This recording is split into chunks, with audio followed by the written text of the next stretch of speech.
जी हाँ दोस्तों, इस वीडियो लेक्चर में हम लोग बात करने वाले हैं प्रिंसिपल ऑफ मोटिवेशन के बारे में, जो आपके सब्जेक्ट है IMD, industrial management and entrepreneurship development. जितने भी स्टूडेंट्स हैं 5th सेमेस्टर के यूपी पॉलिटेक्निक के, उनका कॉमन सब्जेक्ट है आईएमडी। इसमें हम इम्पोर्टेंट टॉपिक के बारे में डिस्कस करने वाले हैं प्रिंसिपल ऑफ मोटिवेशन। कई सारे विचारक थे, कई सारे अर्थशास्त्री थे जिन्होंने मोटिवेशन को डिफाइन किया। तो इसका जो प्रिंसिपल है वो 3 भागों में डिवाइड है। ठीक है, मोटिवेशन का जो प्रिंसिपल है वो 3 तरह से डिफाइन किया गया है। 3 विचारक के द्वारा इसको डिफाइन किया गया है, अलग अलग जो विचारक हैं उनके द्वारा इसको डिफाइन किया गया है। तो सबसे पहले हम लोग देखते हैं प्रिंसिपल ऑफ मोटिवेशन के बारे में आप क्या लिख सकते हैं। औद्योगिक प्रतिष्ठानों के प्रारंभिक दिनों में यह प्रश्न उत्पन्न हुआ कि प्रतिष्ठानों के कार्यरत व्यक्तियों को किस प्रकार से मोटिवेट किया जाए। जो भी आपके ऑर्गेनाइजेशन है उसमें जो वर्कर्स काम कर रहे हैं, जो कर्मचारी काम कर रहे हैं, उनको हम लोग किस तरह से मोटिवेट करें, इसके लिए क्या रूल होना चाहिए, किस तरह से हम लोग उसको मोटिवेट करें, इसकी समस्या आती थी पहले। ठीक है, तो इसी को सॉल्व करने के लिए प्रिंसिपल ऑफ मोटिवेशन को बनाया गया, कुछ विचारक के द्वारा इसको डिफाइन किया गया, इसको परिभाषित किया गया। इस दिशा में सर्वप्रथम मैस्लो ने अपना सिद्धांत प्रस्तुत किया, बाद में हेजनबर्ग और मैग्रेगर, ठीक है, एमसी ग्रेगर ने भी अपने सिद्धांत प्रस्तुत किए। तो इस वीडियो में हम सिर्फ समझेंगे मैस्लो का जो आपका मोटिवेशन जो प्रिंसिपल है उसके बारे में। ठीक है, अगले आने वाले लेक्चर्स में हम लोग देखेंगे हेजनबर्ग का मोटिवेशन जो थ्योरी है, हेजनबर्ग के अनुसार क्या कहा गया था, और जो आपके एमसी ग्रेगर है इनके अनुसार क्या कहा गया था, जो प्रिंसिपल ऑफ मोटिवेशन है इसके बारे में। ठीक है, तो इस वीडियो में आपको सिर्फ क्लियर किया जाएगा मैस्लो का जो मोटिवेशन थ्योरी है उसके बारे में। ठीक है, तो यहाँ से हम लोग स्टार्ट करते हैं और समझते हैं पूरा आपका टॉपिक बाय टॉपिक। आपके एग्जाम में इस तरह से पूछा जा सकता है, मोटिवेशन क्या होता है, मोटिवेशन के प्रिंसिपल को समझाइए। ठीक है, या फिर कह सकता है मैस्लो लॉ को, जो आपका मोटिवेशन है प्रिंसिपल ऑफ मोटिवेशन, उसमें जो मैस्लो ने जो प्रिंसिपल को प्रतिपादित किया है उसको समझाइए। इस तरह से आपके एग्जाम में क्वेश्चन पूछे जा सकते हैं। तो चलिए जानते हैं थ्योरी ऑफ मैस्लो। मैस्लो का जो प्रिंसिपल ऑफ मोटिवेशन है, मोटिवेशन का जो सिद्धांत दिया है मैस्लो ने, वो क्या कहा है इसके बारे में। ठीक है, तो इनके अनुसार व्यक्ति की आवश्यकताएं पहले तो छोटी छोटी आधारभूत होती हैं, जब वह पूरी हो जाती हैं तब वह बड़ी बड़ी आवश्यकताओं को पूरे करने की बात सोचता है। ठीक है, कोई भी व्यक्ति है, कोई भी आदमी है, तो पहले वो छोटा छोटा सपना लेके चलता है कि मेरा एक काम पूरा हो जाए, मेरा एक काम पूरा हो जाए। जैसे वो काम पूरा होता है उसके आगे बढ़ने की कोशिश करता है आदमी कि इससे बड़ा कुछ किया जाए, इससे बड़ा कुछ किया जाए, इससे बड़ा कुछ किया जाए।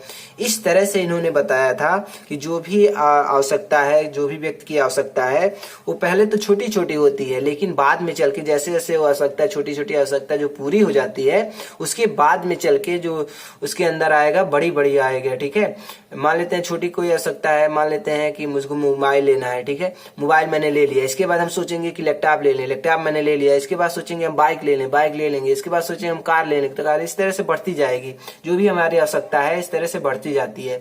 तो मैस्लो का जो थ्योरी है, या फिर जो थ्योरी ऑफ मैस्लो है, जो मोटिवेशन का प्रिंसिपल है, जो मैस्लो के द्वारा कहा गया है, यही कहा गया है कि जो भी आपकी नीड है, जो भी जरूरत है, पहले छोटी रहेगी, फिर बाद में चल के जैसे छोटी जरूरत पूरी होगी आपको उससे बड़ा कुछ चाहने को मिलेगा। ठीक है, इसके बाद हम लोग समझते हैं, इसके बाद आप क्या लिख सकते हैं अगर आपके एग्जाम में आ जाता है तो, यदि आधारभूत आवश्यकताएं पूरी नहीं होती तब व्यक्ति बड़ी आवश्यकताओं को पूरा करने की बात सोचता है। यदि आधारभूत जो आवश्यकताएं हैं पूरा नहीं होती हैं तब व्यक्ति बड़ी आवश्यकताओं को आगे बढ़ने के लिए टाल देता है। अगर कोई व्यक्ति छोटी छोटी आवश्यकताएं उसकी पूरी हो रही है तो आगे की सोचता है, लेकिन अगर उसकी आवश्यकता पूरी नहीं हो रही है, जो छोटी छोटी आवश्यकता है, तो उसी में लटका रहेगा और चाहेगा कि मेरी आवश्यकता जो छोटी छोटी नीड है वो पूरी हो। ठीक है, तो उसी में रह जाएगा। लेकिन जिसका छोटी छोटी नीड है वो पूरी हो जाती है तो बड़ी की सोचता है। तो इनके अनुसार आपको देखने को मिलेगा 5 पॉइंट। फर्स्ट पॉइंट है आपका फिजियोलॉजिकल नीड। ठीक है, सेकंड पॉइंट है आपका सेफ्टी नीड, थर्ड पॉइंट है आपका सोशल नीड, फोर्थ पॉइंट है आपका एस्टीम नीड, फिफ्थ पॉइंट है आपका सेल्फ एक्चुअलाइजेशन नीड, तो जो आपका मैस्लो लॉ है, जो मैस्लो थ्योरी है, जो प्रिंसिपल ऑफ मोटिवेशन का थ्योरी है मैस्लो के द्वारा जो कहा गया है, उसमें 5 पॉइंट आपको नोट करने की बहुत ही ज्यादा जरूरत है। अगर आपके एग्जाम में आ जाता है तो इन 5 पॉइंट को आप जरूर लिखेंगे। यही आपका बेस है मैस्लो का जो थ्योरी है उस पे, ठीक है। फिजियोलॉजिकल नीड भी होता है, आपका सेफ्टी नीड भी होगा, सोशल नीड होगा, फिर आपका एस्टीम नीड होगा, फिर आपका सेल्फ एक्चुअलाइजेशन नीड होगा।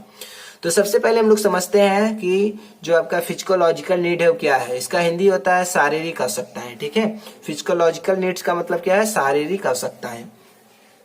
इसमें आप क्या लिख सकते हैं, शारीरिक आवश्यकताओं की पूर्ति करना मानव का सर्वप्रथम उद्देश्य है। एक व्यक्ति की अधिकांश गतिविधियां उसकी मूल आवश्यकताओं को पूरा करने पर केंद्रित होती है। यह उसका सबसे उच्च कोटि का उद्देश्य होता है। शारीरिक आवश्यकता क्या है कि जो भी मनुष्य है, जो भी वर्कर है, जो भी कर्मचारी है, उनके द्वारा जो अधिकांश गतिविधि की जा रही है, ठीक है, जो भी उनकी नीड है उसको पूरी की जाए। यही आपका फिजियोलॉजिकल नीड है, ठीक है। मानव का सर्वप्रथम उद्देश्य क्या होता है, यही होता है शारीरिक आवश्यकता। शारीरिक आवश्यकता आप समझ चुके होंगे कि क्या होता है। इसके बाद सेकंड में जो आपका है मैस्लो जो थ्योरी है, उसका जो सेकंड पॉइंट है आपका, वो है सुरक्षा की आवश्यकता, सेफ्टी नीड्स, ठीक है। सेफ्टी नीड भी जरूरी होता है। सेफ्टी नीड में आप क्या लिख सकते हैं, आवश्यकताओं की श्रेणीबद्ध श्रृंखला में व्यक्ति की सुरक्षा की भावना आती है। औद्योगिक समाज में कर्मचारी और मालिक के बीच सुरक्षा एक महत्वपूर्ण विषय है। अगर हम लोग इंडस्ट्रीज समाज की बात कर रहे हैं, इंडस्ट्रीज सोसाइटी की बात कर रहे हैं, तो इसमें जो भी वर्कर्स हैं या फिर जो भी आपके सीईओ हैं, ठीक है, जो भी मैनेजर हैं, इनके बीच जो सुरक्षा की भावना होगी, इनके बीच जो भी रिलेशनशिप होंगे वो अच्छे होने चाहिए। एक व्यक्ति जब जॉब का सिलेक्शन करता है तब वह उसकी सुरक्षात्मक परिस्थितियों पर विचार जरूर करता है, ठीक है। कोई भी व्यक्ति अगर जॉब की में सिलेक्ट हो गया तो उसमें जरूर सोचेगा कि उसको सुरक्षा कितना मिल रहा है, वहाँ की सुरक्षा परिस्थितियां कैसी हैं, ठीक है। अगला जो मैस्लो के द्वारा बताया गया जो मोटिवेशन थ्योरी है, थर्ड जो पॉइंट है वो है सोशल नीड्स। सोशल नीड्स मतलब होता है सामाजिक आवश्यकताएं। सामाजिक आवश्यकताएं में क्या लिख सकते हैं आप लोग, मनुष्य एक सामाजिक प्राणी है, वह अपने अमुक ग्रुप से जोड़ना चाहता है। इस प्रकार वह उद्देश्य पूर्ण रिश्ते बनाना चाहता है। एक औद्योगिक प्रतिष्ठान में कर्मचारी किसी ग्रुप के साथ जुड़कर रहना चाहता है, ठीक है। कोई भी अगर इंडस्ट्रियल ऑर्गेनाइजेशन है, उसमें जितने भी आपके कर्मचारी हैं एक साथ एक ग्रुप में रहना चाहते हैं, जुड़कर काम करना चाहते हैं, ठीक है। तो जो भी आपके सोशल नीड्स हैं, मतलब जो भी कंपनी का एनवायरनमेंट है, जो भी इसमें वर्कर्स काम कर रहे हैं, जो भी आपके कर्मचारी काम कर रहे हैं, वहाँ पर जो इनका एनवायरनमेंट होता है, जो सोशल एनवायरनमेंट है, वो बहुत ही अच्छा होना चाहिए, ठीक है। सामाजिक आवश्यकताएं बहुत ही अच्छी होनी चाहिए। ये भी आपका प्रिंसिपल ऑफ मोटिवेशन है। अगला जो पॉइंट है वो है एस्टीम नीड। एस्टीम नीड मतलब क्या होता है, आदर व सम्मान की आवश्यकता, ठीक है। कोई भी वर्कर है, कोई भी आपका कर्मचारी है, कंपनी में काम कर रहा है, तो उसका सम्मान, उसका आदर जरूर होना चाहिए।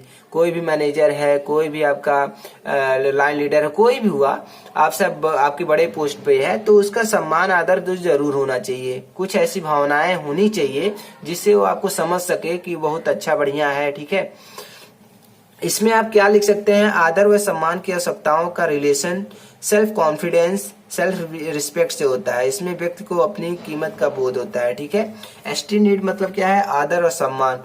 सो सेल्फ कॉन्फिडेंस हुआ, सेल्फ रिस्पेक्ट हुआ, ये सारी चीजें आपकी किस में आ जाएंगी, एस्टीम नीड्स में आ जाएंगी, ठीक है। आदर और सम्मान की आवश्यकता में आ जाएंगी। अगला जो पॉइंट है, लास्ट पॉइंट जो मैस्लो के द्वारा बताया गया था, सेल्फ एक्चुअलाइजेशन नीड्स, ठीक है, स्वतः कार्बनिक आवश्यकता। इसमें आप क्या लिख सकते हैं, स्वतः कार्बित आवश्यकताएं मनुष्य की सामर्थ्य को बढ़ाने व उसे उच्चतम स्तर तक पहुंचाने की मनोकामनाएं होती हैं। तो सेल्फ एक्चुअलाइजेशन नीड्स क्या होती हैं, सेल्फ एक्चुअलाइजेशन मतलब क्या होती है कि जो भी आपके वर्कर्स हैं, उनका जो सामर्थ्य है उसको बढ़ाने के लिए, फिर उसे उच्च मैक्सिमम स्तर तक ले जाने के लिए जो भी उसको मोटिवेट किया जाता है, जो भी उसको मनोकामनाएं दी जाती हैं, ये सारी चीजें आपकी आ जाती हैं सेल्फ एक्चुअलाइजेशन नीड्स में। तो जो मैस्लो है, इनके द्वारा जो कहा गया है, जो प्रिंसिपल ऑफ मोटिवेशन में इसको डिफाइन किया गया है, उसमें 5 जो टॉपिक है वो बहुत ही इंपॉर्टेंट है आपका। Physiological need, safety need, social need, esteem need और सेल्फ एक्चुअलाइजेशन नीड। इसी पांचों पर बेस है आपका क्या, थ्योरी ऑफ मैस्लो। ठीक है, प्रिंसिपल जो है आपका मोटिवेशन का, जो मैस्लो के द्वारा दिया गया, उसमें 5 पॉइंट आपका बहुत ही इंपॉर्टेंट है। इसके बाद नेक्स्ट जो आने वाला लेक्चर है उसमें हम लोग बात करने वाले हैं हाइजेनबर्ग मोटिवेशन थ्योरी। जो प्रिंसिपल ऑफ मोटिवेशन है उसका जो दूसरा आपका प्रिंसिपल है वो किसके द्वारा दिया गया था, हाइजेनबर्ग मोटिवेशन के द्वारा दिया गया, हाइजेनबर्ग के द्वारा दिया गया था, जिसको बोलते हैं हाइजेनबर्ग मोटिवेशन थ्योरी। तो इसको हम लोग नेक्स्ट वीडियो में कवर करेंगे। इसके बाद हम लोग कवर करेंगे आपका Douglas MC Gregor motivation theory. इसको भी हम लोग इसके बाद कवर करेंगे। ठीक है, तो बहुत सारे आपके डाउट्स रहे होंगे जो क्लियर हो गए होंगे। एक बार आप दो देखेंगे तो आपके एग्जाम में बहुत अच्छे से लिख पाएंगे। अपने आप इसको अपने बना के अपने मन से इसको आप लिख पाएंगे एग्जाम में। ठीक है, तो मिलते हैं नेक्स्ट वीडियो में नेक्स्ट लेक्चर के साथ। तब तक अपना ख्याल रखिए, अपनों का ख्याल रखिए, खुश रहिए, मस्त रहिए, पढ़ते रहिए। जय हिंद।